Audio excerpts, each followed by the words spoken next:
Come decorate with me for Halloween 2025. I'm gonna turn the house from this to this.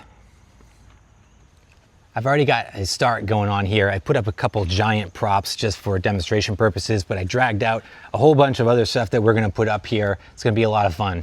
One of the scariest parts of Halloween assembly for us is box monsters.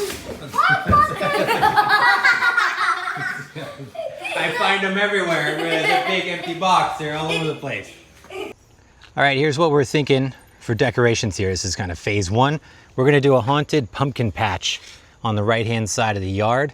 I ordered another pumpkin stack, so we're gonna fill this in with more pumpkins. We're also gonna get some corn stalks to put up in there as well to fill in over there. But we got the infernal pumpkin skeleton. We got the 15-foot worry crow in the back there. Hey, there's two. On the left-hand side of the driveway, we're gonna do a forest theme here. We're gonna do the inferno deadwood right there. I'm gonna do the scowling sapling over here and murderous maple in the back. We're gonna make this into a haunted forest. All right, here's part two. We got the haunted forest theme going up here. I got the scowling sapling, the inferno deadwood, and then murderous maple in the back there. Putting together our straw stands here. You're actually doing a video.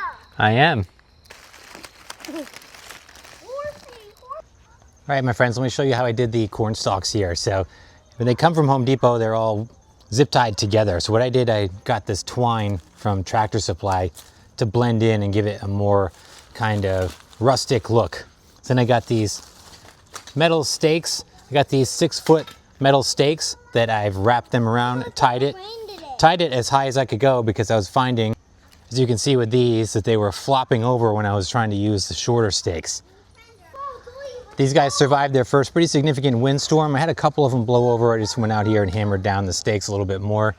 The galley crow did well. We had gusts of about 40 miles an hour. Things held up pretty well. No issues whatsoever other than the corn stalks. So I might need to get some taller stakes and some more reinforcement for these, but they look like they've fared out okay. We'll keep an eye on them. Pumpkins are all the pumpkin stacks from Home Depot. I had this set from last year. I got the new one from the 2025 version. I've wired them all up, so we've got a good dense patch here now. Working on the front yard haunt here, I just set up these ultra posable skeletons climbing up the side of our house. So here they are. I got 3 of them that I set up, and the idea was to make it look like they were climbing up the side of the house. I got the guy down here giving a boost to the dude in the middle who's going up to the guy who's already on the roof. I started with the dude on the bottom. I wanted a good base to build upon here. So what I did is just stood this guy up, make sure his legs were nice and straight under his pelvis so he doesn't fall over. And then I used a garden stake. I used a 5-foot plastic garden stake that I got at Tractor Supply. I drove that in the ground, and then I just got that zip tied to his clavicle there just to keep him from swaying back and forth. He doesn't have any weight or anything on him to really push him one way or the other. I just wanted to make sure he didn't flop around. Next up was the guy in the middle. This was much more challenging because I had to find anchor points that I could spread the weight around. I used a combination of command strips, zip ties, and fishing line to secure him to the side of the house. Now for this guy at the top, I did mostly zip ties. I did a command strip here for his knee just to kind of hold him close to the house.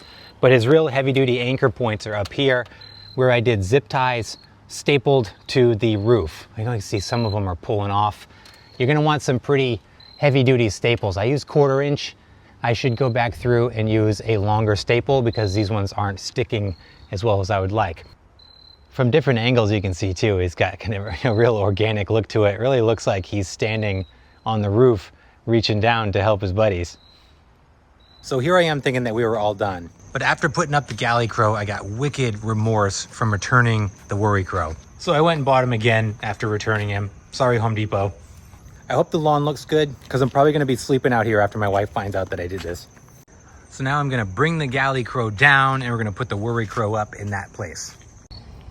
Okay, now with the scarecrow up in the cornfield, that was absolutely the right decision. I do love the galley crow, but this was the right call with our theme this year. The infernal pumpkin skeleton and the worry crow are very similar, but I still think the scarecrow is the right one to go with this theme. But guys, let me know your thoughts in the comments. What do you think? Should I have left the galley crow up, or did we do the right thing with the scarecrow here?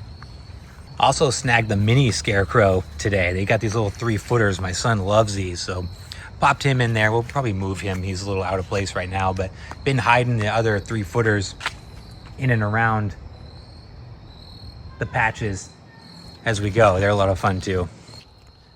All right, here we are at dusk right now. I think this is the best time to film because you get to see the lights on the props, but it's also light enough to actually see the bodies of things. So now when I see this all together, I love the scarecrow back there. We got a lot of orange going on this side, but not necessarily a bad thing. I think it all works together really well. Forest side we didn't touch. This is looking good, although I did get some extra lights to put on those guys because they tend to disappear at nighttime. My man, the worry crow. This guy went together better than the first one I had. I still got some major gaps. I think it's just par for the course with these new props, but he went together really well. I didn't have any problems with the pelvis or anything like I did initially. I wish the skeletons had timers on them, so I didn't have to climb the ladder every time I wanted to turn them on. There we go. Got the lights on the skeletons. There, I'm really happy with this now. We got a nice cohesive theme, been looking good together.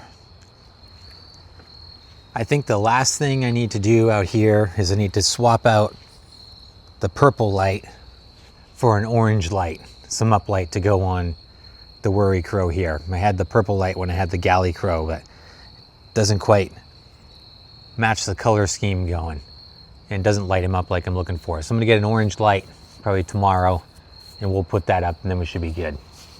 So the LED uplights that I thought I grabbed for the 2 trees over there are actually much more higher tech than I thought. They got a remote on them.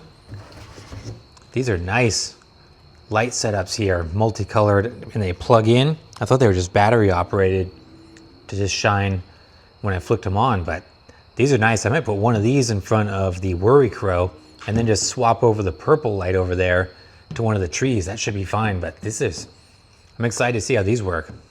So these things are hella bright. It's like a spotlight, like blowing up the neighbor's house and everything around here. Look at the light this thing's throwing off. All right, I gotta change the color here. Good thing my neighbor's a good sport. I can't even see the colors here. It's so bright. Oh, cool. We can go through the mixture of colors. That's good. Man, this thing's sick. So much light coming off of this thing. There's the orange. That might work good for the theme. Oh yeah, that might be it. Look, it lights him up perfect over there. Just hope it's not too much for the neighbors. Man, that's what I was after right there. So those little lights were way more than I bargained for. I wonder why they were like $30 a piece, because they got way more functionality than I was expecting. So I got rid of the little black light I had shining up on the deadwood. Got this one floodlight here on the bottom, lights up all 3 of those guys on the left. And it actually doesn't throw a lot of light on the neighbor's house, which is good. So this is looking really, really good. I'm super pumped with how this has come out. So I'm gonna tweak a couple little things and then I'll come back out here when I've got everything all situated, but this is shaping up to be our best one yet. All right, Halloween 2025, let's go. Here we are. I think I'm done. I have a tendency of thinking I'm done and then I always end up doing like $500 to $1,000 more worth of stuff, but I think we're in a really good place here. And I'm pretty confident this is, at least to me, probably my favorite setup that we've done thus far. So let's take a walk around. We'll start over here at the forest theme that I showed you guys in the daylight and at dusk, but here we are all lit up. Those floodlights, man, are wicked bright. Might have to turn the dimmer down a little bit on that, although it looks less bright in person than what the camera is showing here. Don't have to worry about the scowling sapling and the murderous maple disappearing in the dark now. These things are fully on display, which is great. They also throw a bunch of light onto the garage too, so the whole house is pretty much lit up at this point. The garage is looking a little bit naked. I might do some sort of projector to try to fill in the space here in the middle. We'll usually do something like that for Halloween Eve and Halloween night. Over here we do have the skeletons climbing up the garage. Now I did do a full video on this. If you haven't seen that, I'll put that in the description down below, but basically just used a combination of zip ties, command strips and some heavy duty staples. Got these guys all posed up like they're climbing the house, looking super cool. Then of course the showcase section over here, the cornfield slash haunted pumpkin patch. This was such a fun idea. Got this idea from a picture we found on Instagram. I'm so glad we did it. This came out really, really good. Probably exceeded my expectations by a long shot, I think. And now having the scarecrow in the back, that was absolutely the right call now that I see this thing all lit up and complete. The pumpkin stacks look super spooky out here. You can see them from a long distance away as you're coming down the road. It looks really neat. They're lit up so nice. The Inferno pumpkin skeleton. This is probably my favorite all-time prop, I think. I just love this guy, and I'm so happy to be able to utilize him again this year in the pumpkin patch.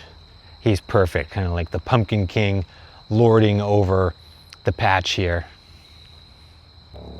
As we make our way through the pumpkin patch, we'll get over to the Worry Crow.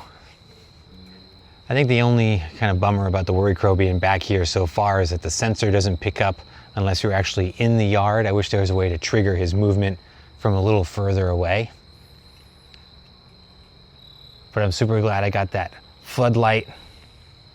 Not only does it illuminate the Worry Crow, it also throws some light on the cornstalks as well, which gives it a really eerie look, and you can actually see the theme we got going on at nighttime, which we could not before. So we go into the walkway, just got a little bit of decorations in the very front of the house here. We've got these illuminated pumpkin lights. Just picked those up to throw a little light around the walkway. Then I got the LED lights on the house as well. I might do some hanging skeletons on the gutter there over the porch. I don't know, but overall I think this is a really good start, and I'm super happy with Halloween 2025 thus far.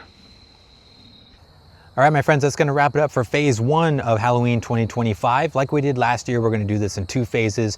When we get closer to Halloween, I'm gonna start setting up the backyard.